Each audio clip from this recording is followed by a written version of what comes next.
Here's a clip from RFK's speech where he's reacting to Joe Biden dropping out of the race, where I think RFK makes the best point you can in politics right now, which, and he says this, Trump or Biden are not making this point.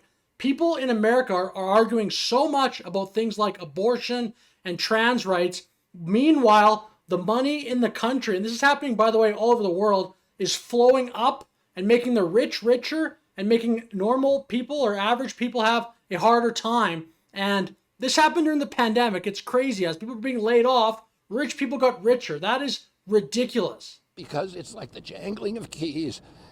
They're saying, look over here, look at abortion, look at freedom of choice, look at trans rights, look at gun rights.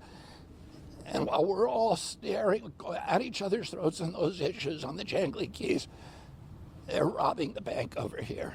They're shifting the wealth upward to this new oligarchy of billionaires. And both President Trump and President Biden engineered the lockdowns in 500 days. They created 500 new billionaires, and they shifted $4.3 trillion northward from the American middle class to this new aristocracy that we have. And it's destroying our country. We need a change. The massive wealth inequality in the United States and around the world, by the way, has been getting worse for decades. But just focusing, as RFK said, just looking at the last 5 years here, kind of since the pandemic happened, it is ridiculous that the way that the United States and the world deals with crises, the net result ends up being a massive benefit to rich people. So looking at the stock market here in the United States, here's the last 5 years. This is pre-pandemic right here, about 3380. This is rich people basically get a little bit of a negative wealth effect for like 3 months.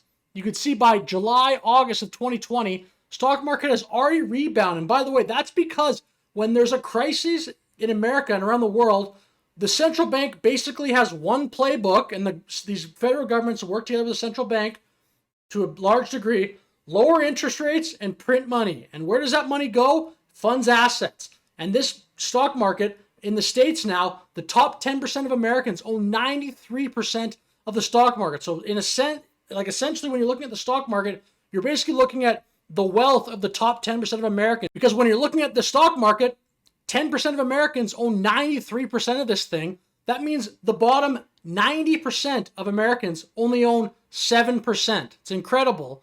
So this is essentially can be thought of as like a graph of how are rich people doing. They're doing great. So since then, the stock market in just the last 5 years has gone up around 80%. And by the way, this doesn't even account for dividends. So if you include dividends, this would even be higher. Sure, inflation has taken some of that away, but inflation and dividends somewhat kind of cancel each other out. Maybe inflation's been a little bit high lately, but there's no way to look at this other than rich people since the pandemic have gotten a lot richer. And meanwhile, home prices are up over 30%. Grocery prices are way up in many cases, making life more unaffordable for the average American. And as RFK says correctly, it's incredible how the conversation seems to always go back to abortion and trans rights and all these issues where there's such a intense debate when, in my opinion, Americans and other countries around the world should be focused way more on how to improve the lives economically of the average American, not just the absolute number. So if you look at a chart of the stock market or total GDP, the United States is still the leader in terms of having the largest stock market and having the greatest or the highest GDP. But what's the experience like for the average American? And just like in America, many countries around the world have this massive issue of, as RFK points out, a lot of the money flowing up.